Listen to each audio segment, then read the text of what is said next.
Comment avez-vous vécu l'annonce de la maladie? Je l'ai vécu comme un choc tout d'abord. Et après, bon, vous avez pu le constater, c'est un homme très fort, qui a beaucoup de volonté, dont il n'était pas question que je craque.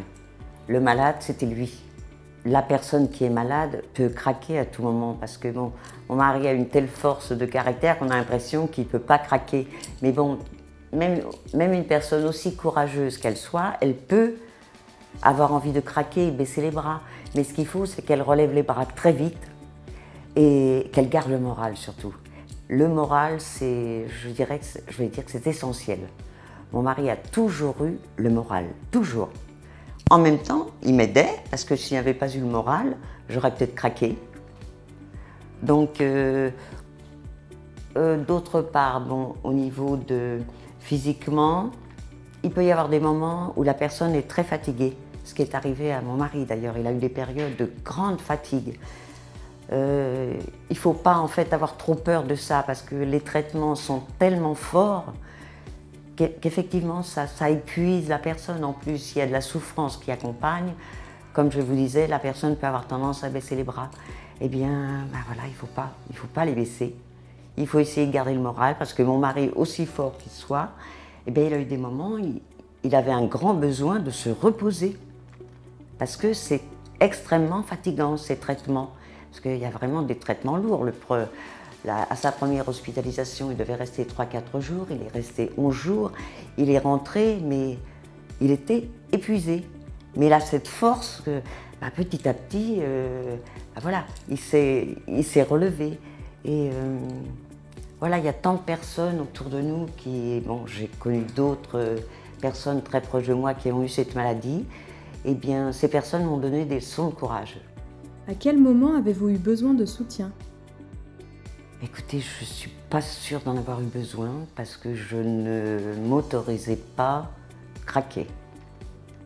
Mais j'étais bien accompagnée, vous savez, il a eu 2 cancers, mais il était tellement fort que, voilà, on a l'impression que on s'aidait mutuellement, quoi.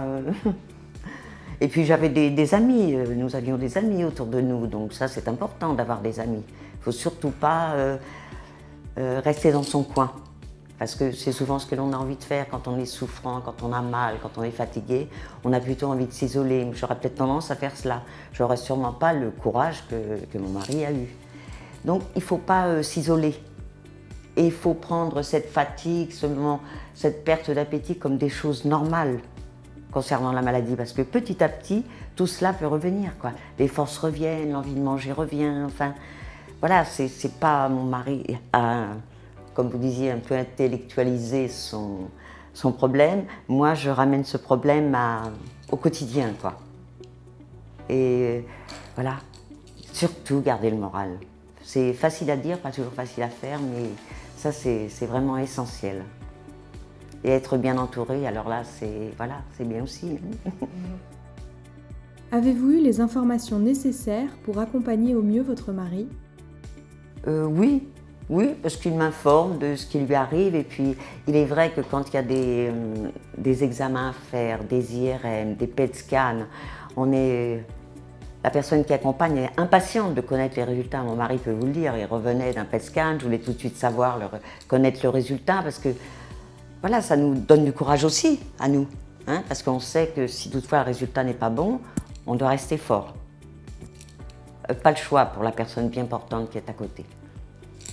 Mais bon, jusqu'à maintenant, voilà, tout s'est bien passé et j'espère que le fait d'entendre et de voir mon mari, ça va donner beaucoup de force et de courage aux personnes qui sont touchées par cette maladie, cette sale maladie, quoi.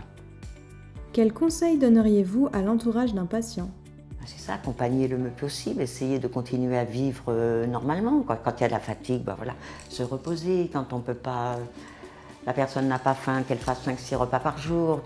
Et puis, rester positif. Positif surtout. Hein? Faut pas, parce que vous êtes avec une personne qui a des problèmes de santé, être triste, parce qu'en fait, la personne, elle a envie de vivre normalement, malgré ses problèmes. Hein? Et ça l'aide, et ça nous aide aussi de la voir se relever. Hein?